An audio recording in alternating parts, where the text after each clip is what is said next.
So here's the thing about the Galactic Council. They're basically the universe's most elaborate book club, except instead of arguing about whether the ending of some novel made sense, they argue about which species might accidentally blow up the galaxy next. And for the last 40 years, they'd been absolutely obsessed with one particular species. Us, humans, Homo sapiens, the hairless apes from that little blue marble in the corner of the Milky Way. Dr. Klent, the Council's lead xenobiologist, stood before the assembled delegates with the kind of confidence that only comes from 4 decades of research and approximately 0 field experience. Klent was a Valorian, which meant he looked like someone had tried to draw an octopus from memory and gave up halfway through. He had 17 tentacles, 3 of which he used exclusively for dramatic gesturing during presentations.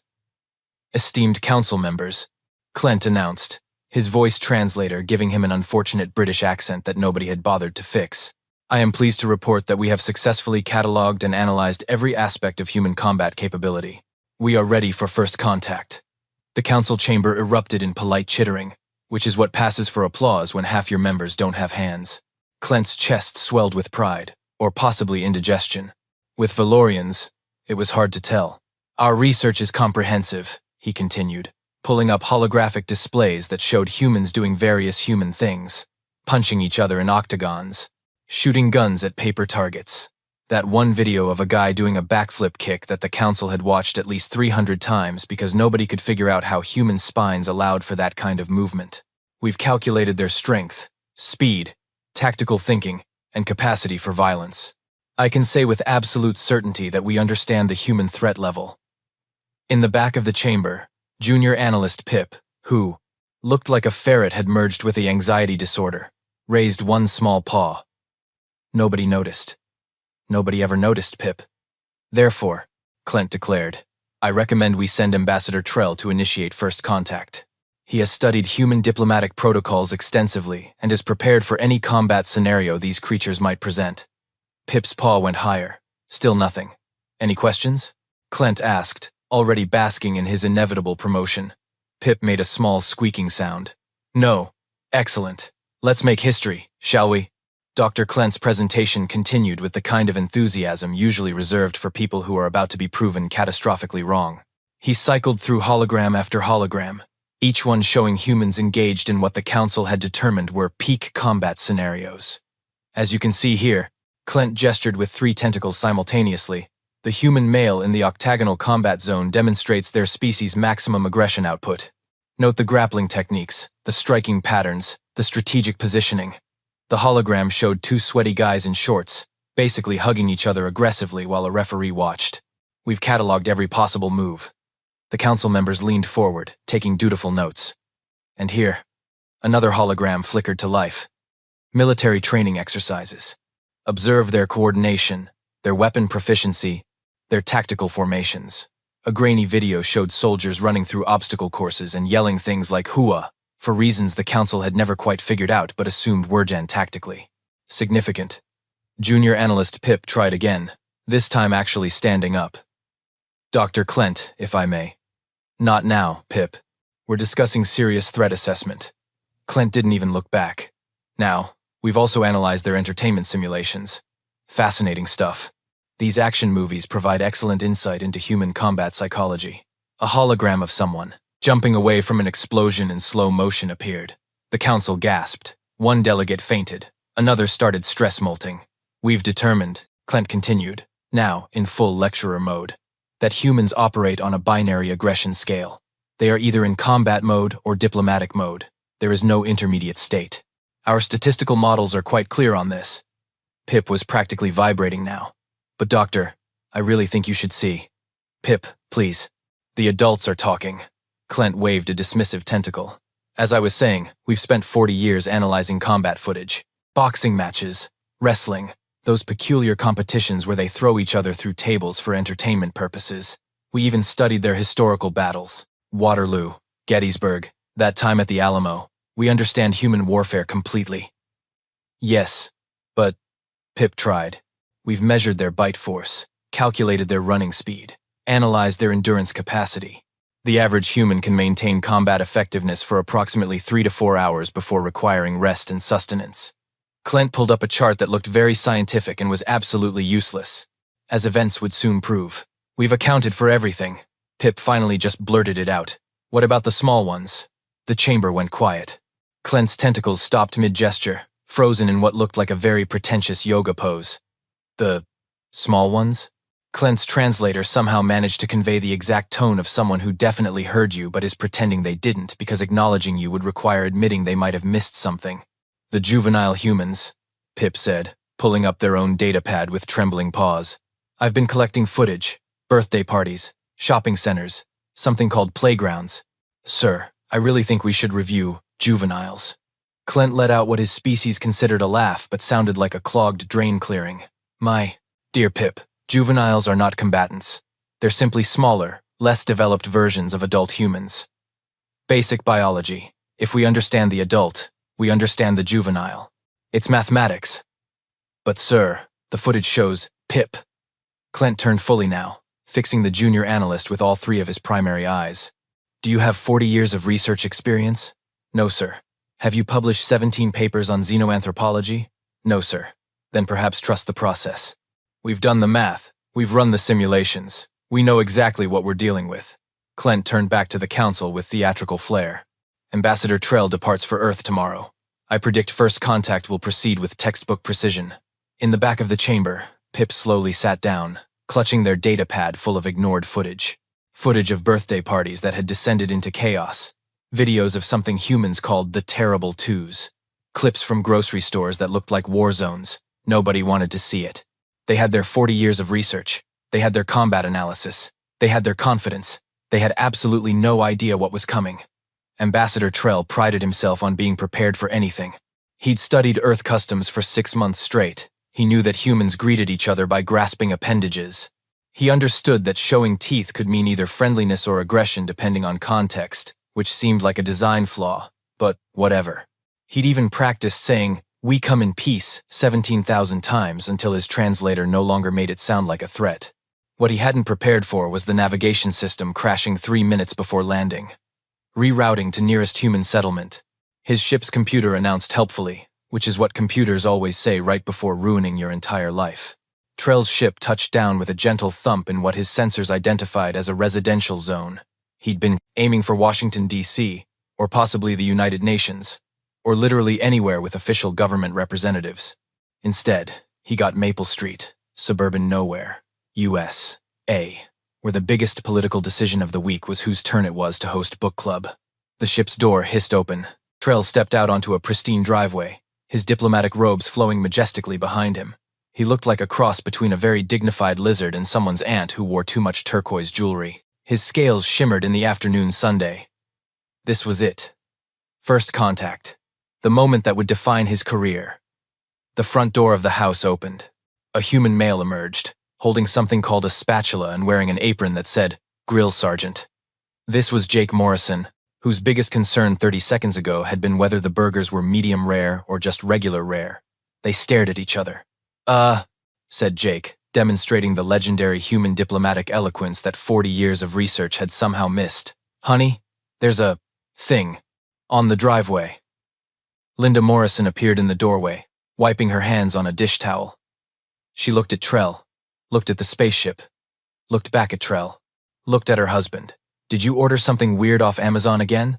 "I am Ambassador Trell of the Galactic Council," Trell announced, launching into his prepared speech with only minor trembling. "I come bearing greetings from the 7,000 civilized species of the—" "Holy crap, Jake, it's talking. I can hear that, Linda. Is this real? Are we being pranked? Is this one of those YouTube things?" Trell pressed on, determined to maintain diplomatic protocol even as his career ambitions slowly died. "We have observed your species for many years, and believe the time has come for formal relations between—" "Mom, Dad, there's a dragon on the driveway." A small human appeared between her parents' legs. This was Emma Morrison, age 3 in a war. Half, wearing a princess dress that had seen better days, and holding a stuffed unicorn that looked like it had been through a war. Trell consulted his internal database. Small human, juvenile, approximately 1 meter tall, threat level, minimal. All the research said juveniles were just smaller, less capable versions of adults. He had nothing to worry about. Narrator note. Famous last thoughts. "Not a dragon, sweetie," Linda said, though she didn't sound entirely sure. "A visitor? From space? Cool." Emma's eyes went wide. Does he do tricks? I do not do tricks, Trell said with as much dignity as he could muster. I am a diplomatic representative of, does he have toys? Jake and Linda were slowly recovering from their shock, moving into that peculiar human state of adapting to the absolutely bizarre with remarkable speed. It's the same evolutionary trait that lets humans see something horrifying and immediately think, I should film this. Maybe we should. Invite him in? Linda suggested. I mean, he did come all this way. The burgers are going to burn, Jake said, which was somehow his priority in this situation. Forget the burgers, Jake. We're having first contact. Emma, honey, step back and let the nice alien, ambassador, through. Trell followed them inside, carefully documenting everything for his report. Standard human dwelling, furniture designed for creatures with only 4 limbs, primitive but functional technology. Photographs on the walls showing the family unit in various states of happiness. All very standard, all very manageable.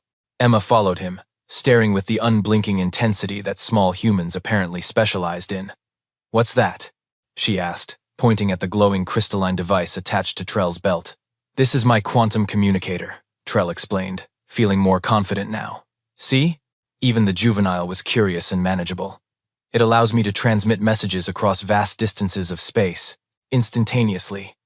Emma's eyes lit up with the kind of desire that should have set off every alarm bell in Trell's highly educated brain. Can I hold it? Oh, I'm afraid not. It's very delicate, and Emma's face began to change. Her lower lip protruded slightly. Her eyes got wider. Her breathing pattern shifted. Somewhere in the house, a clock ticked ominously. Jake and Linda both tensed simultaneously, recognizing the signs with the instinct of parents who had been through this before. Emma, sweetie, Linda started. But it was too late. The tantrum had begun. Now, if you've never witnessed a toddler tantrum from the perspective of an alien who has exclusively studied human combat sports, let me paint you a picture. Imagine thinking you understand a species because you've watched their adults punch each other in controlled environments with rules and referees. Then imagine watching a 3-foot-tall chaos demon decide that the laws of physics are merely suggestions. Emma's transformation happened in stages, each one more terrifying than the last. Stage 1, the wind-up. Her face crumpled like someone had paused reality and selectively applied gravity to only her facial features. Her eyes squeezed shut, but somehow tears still escaped, which Trell's biology training told him should be impossible. The whimper that emerged from her tiny body started at a frequency that made his translator glitch. Oh no, Jake whispered, backing away slowly. Code red. Linda confirmed, her voice tight with the resignation of someone who had been here before and knew there was no stopping what came next. Trell looked between the parents and the small human, confused. Is she malfunctioning? Should we contact your medical? Stage 2, the launch sequence. Emma's mouth opened. Trell's sensors measured the intake of breath. His computer helpfully calculated the lung capacity of a juvenile human and determined that the incoming vocalization would be approximately 45 decibels. His computer was wrong by about 70 decibels. The scream that erupted from Emma Morrison violated several laws of thermodynamics. It started low, rose to a pitch that made the windows rattle, held there for what felt like 17 years, and then somehow went higher. Trell's audio receptors automatically dampened, but it wasn't enough. Nothing could be enough. I want the glowy thing. Emma, inside voice, Linda attempted. This is my inside voice. It was not her inside voice. Dogs 3 streets over were losing their minds. Car alarms activated in sympathy. Somewhere, a flock of birds changed migration patterns just to get away from the sound. Stage 3, the physics-defying flailing. This was where Trell's research completely abandoned him. Emma's limbs began moving in patterns that his combat analysis database assured him were impossible for human joints. She spun, she kicked, she windmilled her arms with such force that Trell instinctively activated his personal shield, which he'd been told was overkill for Earth. It was not overkill. A tiny foot connected with his shin. The impact registered on his armor's sensors as a Class 3 strike. From a juvenile, who weighed maybe 15 kilograms. How is she generating that much force? Trell gasped, stumbling backward. Nobody knows, Jake said grimly, trying to grab his daughter and missing as she twisted away with the agility of a caffeinated mongoose. Science can't explain it. Stage 4, the boneless collapse. Emma threw herself onto the floor with the commitment of a stunt performer, her body apparently deciding that skeletal structure was optional. She lay there, thrashing and screaming, her stuffed unicorn flying across the room and hitting a family portrait with sniper-like precision. "I want it! I want it! I want it!" Trell tried to apply his diplomatic training. "Perhaps we could negotiate." "You can't negotiate with terrorists," Linda shouted over the screaming, then caught herself. "I mean, with toddlers. You can't negotiate with toddlers." Emma rolled across the floor, somehow picking up speed despite having no clear method of propulsion. She crashed into a coffee table. The coffee table lost. A lamp wobbled precariously, decided life wasn't worth it anymore, and fell over. Stage 5. The impossible endurance. Trell's database said humans could maintain peak combat effectiveness for 3 to 4 hours. Emma had been screaming for what his chronometer insisted was only 4 minutes, but felt like several geological epochs, and she showed no signs of slowing down. If anything, she was getting louder. "Give me the glowy thing, or I'll scream forever." "You're already screaming forever," Jake called out, ducking as a throw pillow somehow achieved flight. Trell's training, his 40 years of research, his entire understanding of human capability, all of it crumbled like a sandcastle in a tsunami. This small human, this supposedly non-threatening juvenile, had generated more sustained chaos in 5 minutes than the combat footage showed adult humans producing in hours. "She's just tired," Linda offered weakly, trying to grab Emma and missing again. "She missed her nap. This is what happens when she's tired?" Trell's voice reached a pitch his species didn't normally achieve outside of mating season or predator warnings. Emma paused her screaming just long enough to lock eyes with Trell. In that moment, he saw something that his research had never prepared him for. Not malice, not even anger, just pure, undiluted, uncompromising determination. This tiny human wanted the glowy thing, and she would tear apart the fabric of space-time itself to get it. Then she took another breath. "No," Trell whispered. "No, that's not possible. Her lungs can't." The second scream somehow made the first one seem like a practice run. It rattled Trell's bones, scrambled his thoughts, and made him question every life choice that had led to this moment.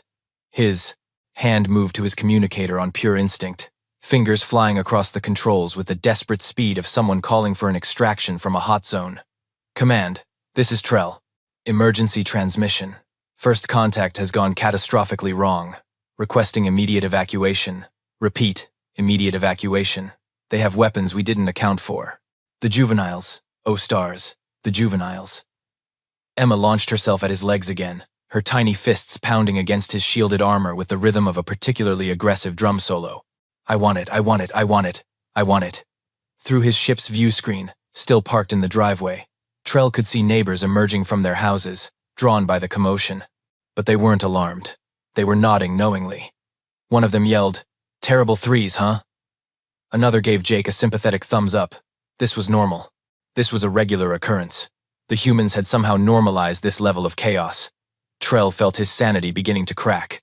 "She just wants to hold it for a second," Linda suggested, having to yell over Emma's continued screaming. "If I give it to her, she'll break it." "Oh, absolutely," Jake agreed. 100% she'll break it." "Then why would I Because it's faster than waiting for the tantrum to end naturally," Linda explained with the weary wisdom of someone who had learned this lesson the hard way.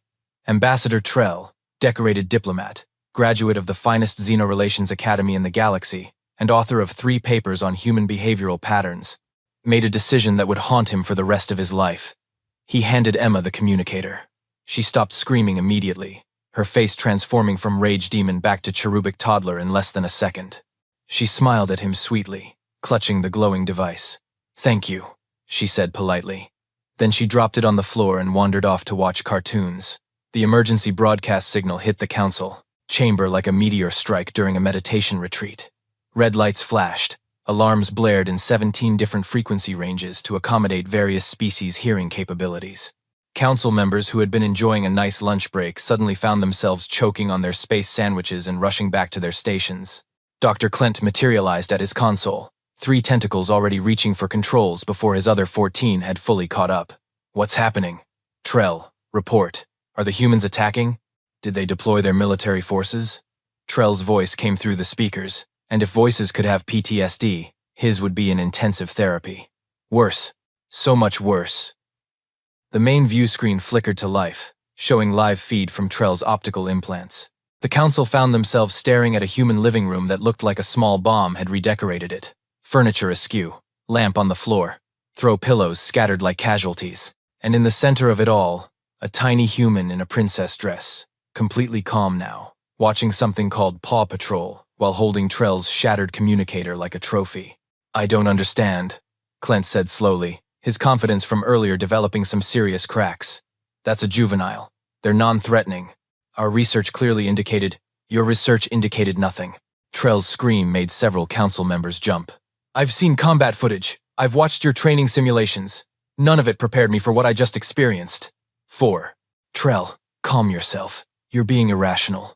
It's just a small human. What could it possibly have?" She generated a sustained sonic attack for 7 minutes straight. 7 minutes! No breaks. No decrease in intensity. The adult humans said this was normal. A nervous chirping sound came from the back of the chamber. Everyone turned to see Junior Analyst Pip, standing on their chair, holding up their datapad with both paws and what could only be described as the most intense "I told you so" energy in the history of the galaxy. "The footage," Pip squeaked. "The footage I tried to show you." Clint's face, or what passed for a face in his species, went through several colors that usually only appeared in toxic waste warnings. "Pip, this is hardly the time." "Show them, Pip," commanded Council Elder Vesh, whose species had survived 14 extinction events and recognized the tone of someone who had been absolutely correct about something important. Now, with trembling paws but undeniable satisfaction, Pip pulled up their compiled footage. The chamber's main display screen split into dozens of smaller windows, each one showing a different scene of juvenile human chaos. Window 1. A human grocery store. A small human, maybe 4 Earth years old, lying on the floor in the cereal aisle, screaming about the wrong cartoon character on the box. The parent looked dead inside. Other shoppers stepped around the child like this was as normal as rain. Window 2. A birthday party. 15 juveniles, all hopped up on something the readout identified as sugar.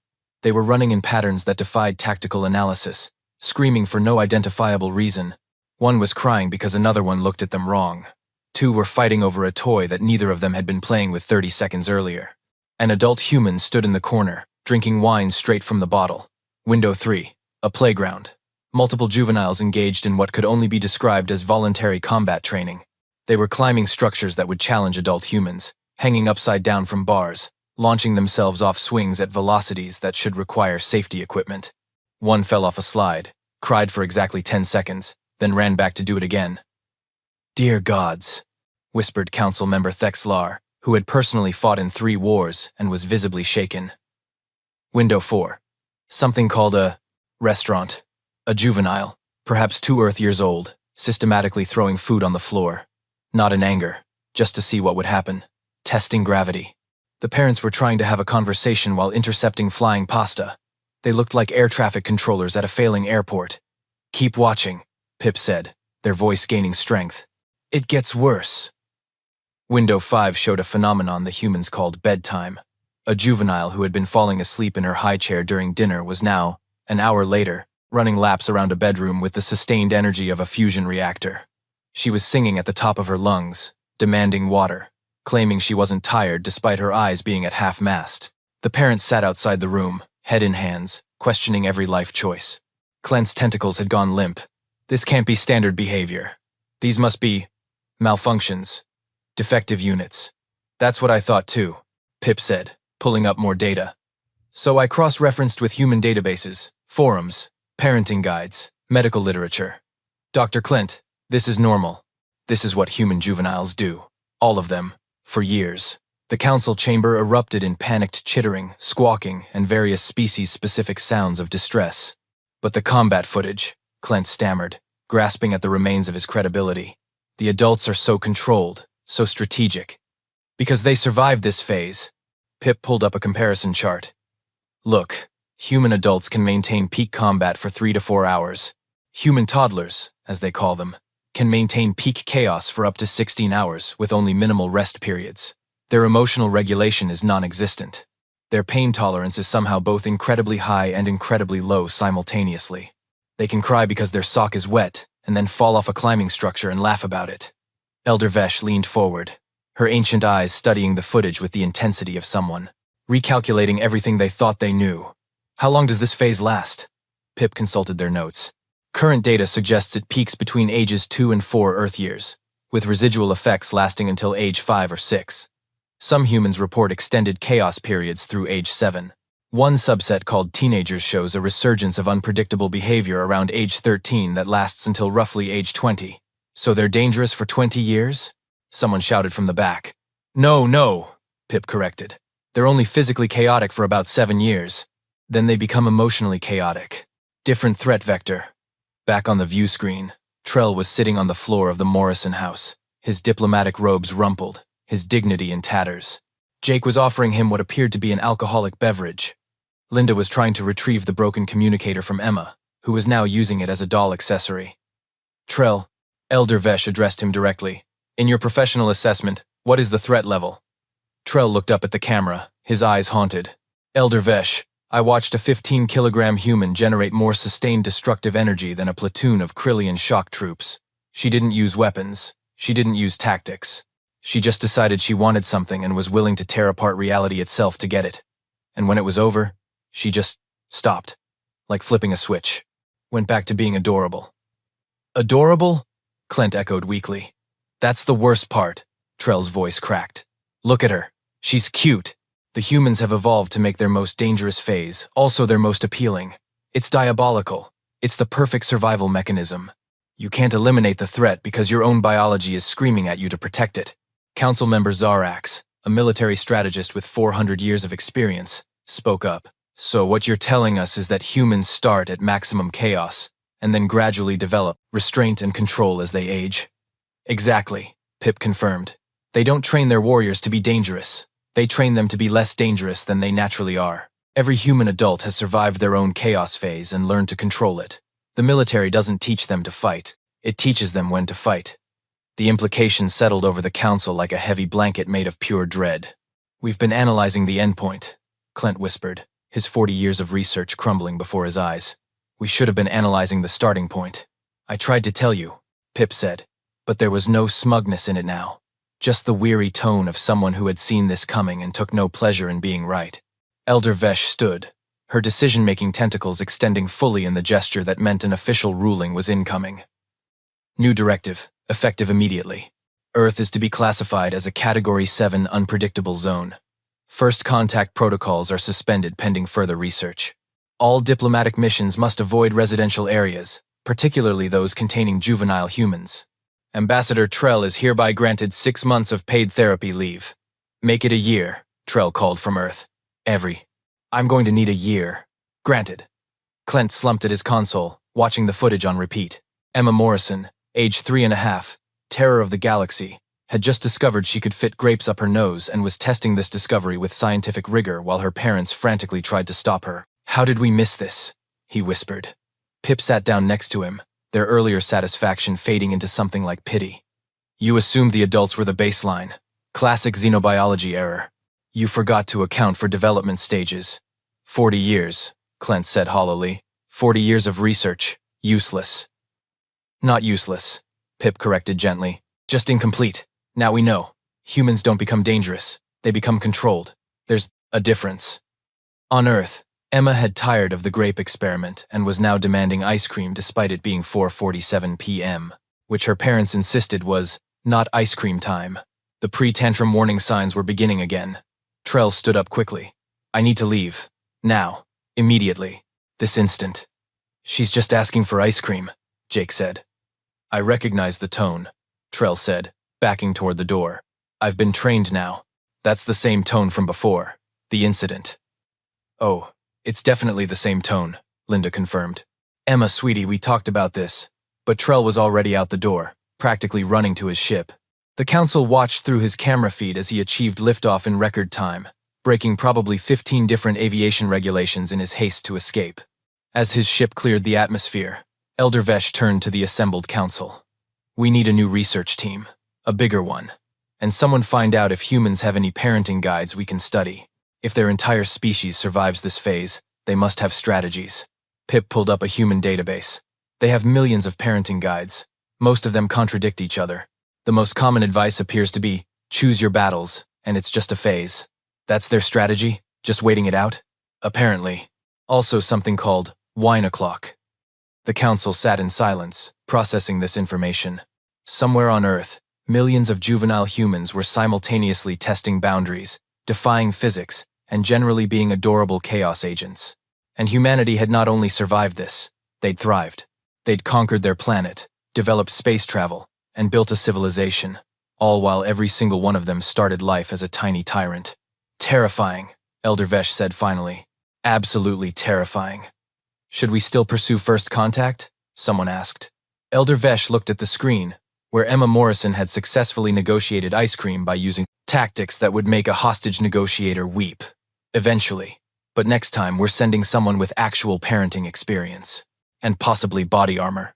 Clint was still staring at his ruined research. 40 years of work that had missed the single most important fact about humanity. Junior analyst Pip patted his tentacles sympathetically. Hey, Pip said, look at the bright side. At least now you know why humans are so good at conflict resolution. They've been practicing since they were 2. It was not, in fact, a bright side. But it was something. 3 weeks later, the Galactic Council reconvened for what would go down in history as the most paranoid legislative session ever recorded. The chamber was packed. Word had spread across the galaxy about the Earth incident, and every species with even a passing interest in xenobiology wanted to hear the official ruling. Elder Vesh presided over the assembly with the gravitas of someone who had personally watched the Tantrum footage approximately 400 times and still couldn't quite believe it was real. She'd even shown it to her own offspring, who had responded with variations of, "Yeah, that tracks, and humans are wild," which didn't help her anxiety at all. "Order," she called, her translation matrix amplifying her voice across the chamber. "We are here to formalize new protocols regarding Earth and its human inhabitants following the, educational first contact experience." In the back row, Ambassador Trell sat wrapped in what could only be described as a very fancy blanket, clutching a beverage the humans had introduced him to called chamomile tea. His therapist, a Centaurian empath named Dr. Rel, sat beside him, tentacles poised to provide emotional support at the first sign of distress. Trell had been making progress. He could now hear the word toddler without immediately diving under furniture. Mostly, Dr. Clint was also present, looking significantly humbler than he had 3 weeks ago. 40 years of research hadn't prepared him for the reality of human development, and he'd spent the past 21 days rebuilding his entire theoretical framework from scratch. He'd also received 17,000 messages from other xenobiologists, ranging from, "I told you to study the juveniles," to, "This is why we don't skip developmental psychology in grad school." Junior analyst Pip, meanwhile, had been promoted to senior analyst Pip, and was currently fielding interview requests from every major research institution in the galaxy. Turns out being catastrophically right about something important is excellent for your career trajectory. First item of business, Elder Vesh announced. Official classification of Earth and humanity. The floor recognizes Dr. Clint. Clint stood, his tentacles arranged in the formal configuration of academic humility, which is like regular humility but with more footnotes. Esteemed Council, after extensive review of all available data, including the considerable footage that Senior Analyst Pip compiled, I propose Earth be classified as a Category 7 unpredictable zone, with the subcategory designation of adorable but terrifying. Murmurs rippled through the chamber. The designation, Clint continued, his voice steadier now, reflects both the genuine danger posed by juvenile humans and the evolutionary countermeasure that makes them, quote, so cute you can't stay mad at them, end quote. This is from human literature, specifically a parenting manual titled, Why Does My Toddler Hate Me But Also Want to Be Held Constantly? That's a real title? Someone called out. Humans have thousands of parenting books with titles like that. Go the heck to sleep. Toddlers are jerks. The happy sleeper. But my kid isn't sleeping. It appears their coping mechanism for raising juveniles involves both humor and barely suppressed panic. Elder Vesh nodded. The designation is noted. Next item. Revised. First contact protocols. A holographic display materialized in the center of the chamber, showing a detailed map of Earth with various colored zones. Most of it was yellow. A concerning amount was red. Pip stood to present, their voice carrying the confidence of someone who'd been vindicated by chaos. Based on human population data, we've identified high-risk zones for first contact. Red zones indicate areas with statistically high concentrations of juveniles, playgrounds, elementary schools, pediatric medical facilities, and something called Disneyland, which appears to be a contained chaos dimension that humans voluntarily enter. Why would they do that? Council member Thexlar asked, genuinely baffled. The research suggests it makes the juveniles happy, which temporarily reduces home-based chaos levels. It's a calculated trade-off. Fascinating. Terrifying, but fascinating. Pip continued. Yellow zones are moderate risk.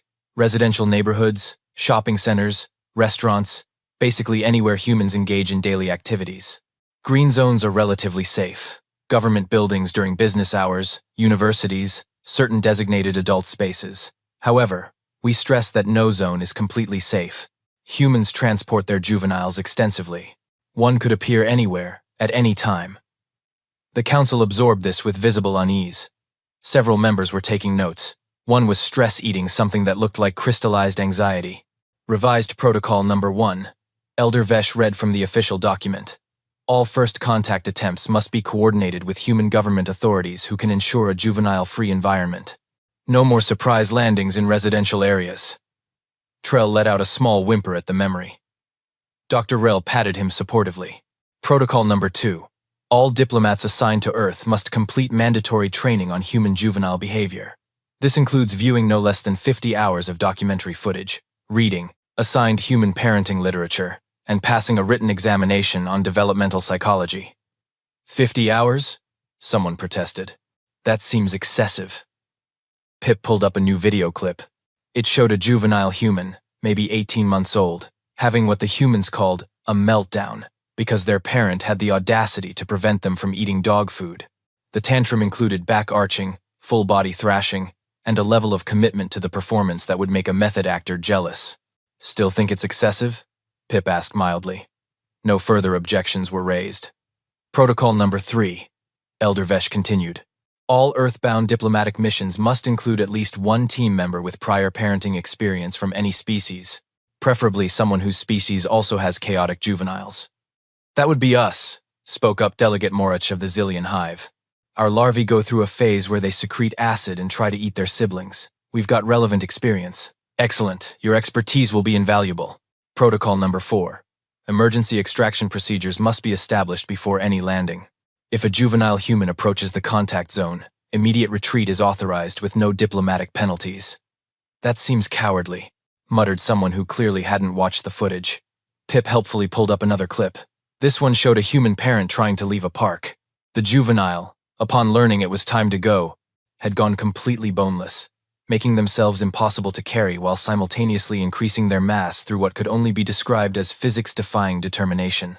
The parent eventually resorted to dragging the child by one leg, while the juvenile screamed about the injustice of it all. Anyone else have concerns about Protocol 4? Elder Vesh asked. Silence. Moving on. Protocol 5. Establish a database of human juvenile warning signs. Senior Analyst Pip, you're heading this project. Pip pulled up a presentation they'd clearly been preparing for weeks. We've identified several critical warning indicators. The lip wobble, lower lip protrudes, tears imminent. You have approximately 10 seconds to de-escalate. The death grip. Juvenile clutches desired object with strength disproportionate to body size. Do not attempt removal. The overtired paradox. Juvenile is clearly exhausted, but will fight sleep with the determination of a warrior facing their final battle. The hungry but will refuse all food phenomenon. How many warning signs are there? Elder Vesh interrupted. We're currently at 247, but humans keep adding to the list. Apparently, there's something called the three-nager phase that's distinct from the terrible twos, and don't even get me started on tweens. A collective shudder ran through the Y'all. Council, Dr. Klent raised a tentacle. If I may add to the database, the post-tantrum switch, the juvenile can go from catastrophic meltdown to perfect calm in seconds. This is not a sign they've recovered. This is a sign they're recharging. Noted, Pip said, typing rapidly. Anything else? The snack demands. They're never actually hungry. It's a power play. Trell spoke up for the first time, his voice hoarse but determined. The bedtime negotiations. They have more energy at bedtime than any other time of day. It defies conservation of energy. I checked, also noted.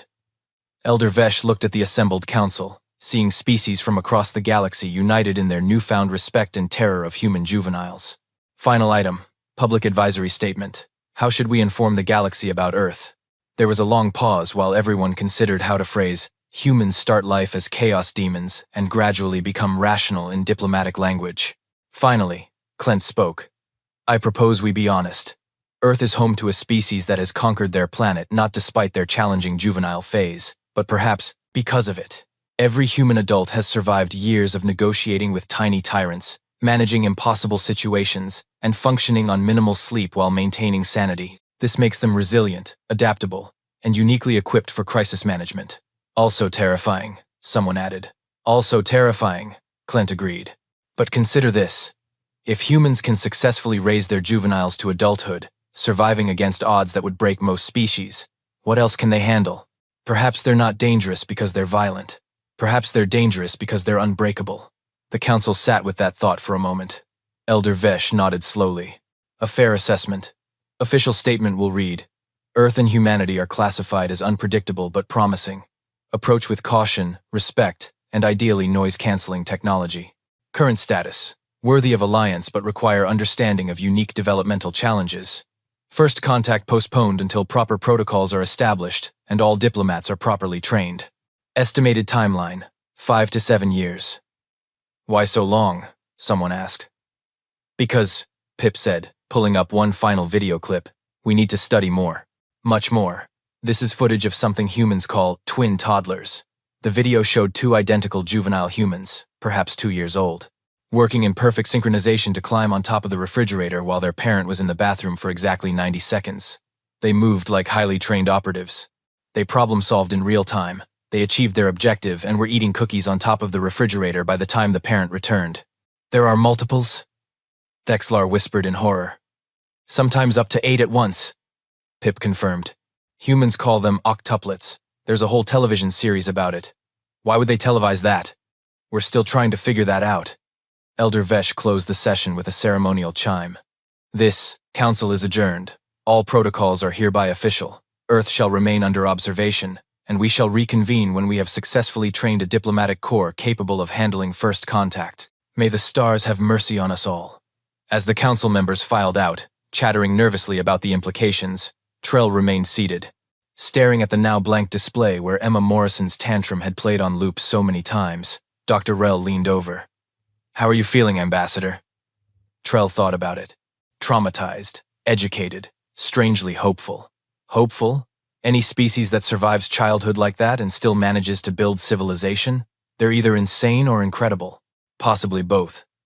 He stood up, straightening his diplomatic robes. When we do make proper first contact, I want to be there. But next time, I'm bringing snacks. Apparently that's important. Across the chamber, Clint was reviewing his notes with Pip. You know, he said thoughtfully, in a way, humans have been preparing for galactic diplomacy their entire lives. Every negotiation with a toddler is training for interspecies relations. Every bedtime routine is practice in patience and strategic thinking. Every grocery store trip with a juvenile is a lesson in maintaining composure under extreme stress. Pip nodded. They're basically all diplomats. They just don't know it yet. Should we tell them? Maybe in 5 to 7 years. When we're ready.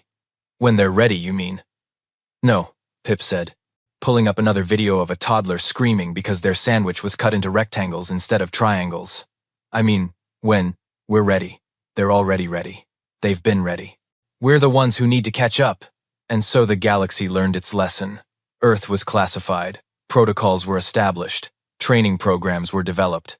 And somewhere in the Milky Way, Emma Morrison was starting preschool, where she would be someone else's problem for 6 hours a day, giving Jake and Linda Morrison the first break they'd had in 3.5 years. The galaxy would eventually make proper first contact with humanity. They'd establish diplomatic relations, trade agreements, cultural exchanges, and all the things that came with joining the galactic community. But they'd do it carefully, respectfully, and most importantly, during school hours. Because the Galactic Council had learned the most important rule about humanity. Never underestimate a species that starts every life as a tiny chaos agent and somehow turns that into a survival trait. Humans didn't conquer their world through strength alone. They did it through surviving their own children. And honestly, that was more impressive than any weapon, any technology, or any military might they could ever develop. The real human superpower wasn't violence. It was patience. Patience, resilience, and an apparently infinite capacity to function on 3 hours of sleep and cold coffee while negotiating with terrorists who just wanted the wrong cup and would burn down everything you love to get it. The galaxy was terrified. The galaxy was impressed. and the galaxy would never, ever take parenting for granted again.